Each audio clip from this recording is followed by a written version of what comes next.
মাধবপুরে গিয়ে আর্যর আসল পরিচয় জানতে পারলো অপর্ণা। হ্যাঁ বন্ধুরা, আমরা এমনটা দেখতে পাবো চিরদিন তুমি যে আমার ধারাবাহিকের আগামী পর্বগুলোতে। বিস্তারিত জানতে ভিডিওতে লাইক দিয়ে শেষ পর্যন্ত দেখতে থাকুন। আর্য অপর্ণাকে বলছে, আমার সব সত্যিটা তুমি জানলে আমাকে ছেড়ে চলে যাবে তুমি অপর্ণা। তুমি আমার কাছে আর থাকতে চাইবে না, আমি জানি সেটা।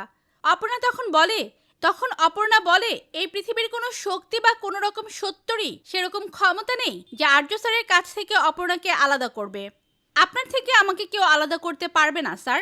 অপর্ণা আরো বলে, সত্যিটা জানার জন্য আমি সব সময় প্রস্তুত ছিলাম স্যার, কিন্তু এখন সত্যি আর সেটা জানতে ইচ্ছে করছে না। এখন শুধু মন থেকে একটাই জিনিস চাইছি, আপনি শুধু ভালো থাকুন, ব্যাস, আর কিছু যায় না। যে সত্যিটা জানতে গিয়ে আপনার ক্ষতি হয়, আপনাকে এভাবে আঘাত পেতে হয়, সেই সত্যিটা আমার সত্যি জানার কোনো ইচ্ছে নেই।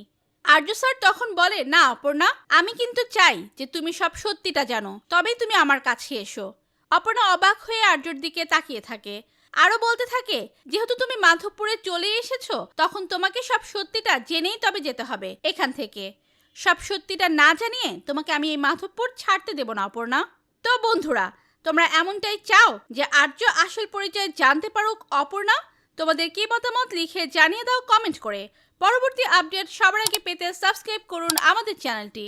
ধন্যবাদ।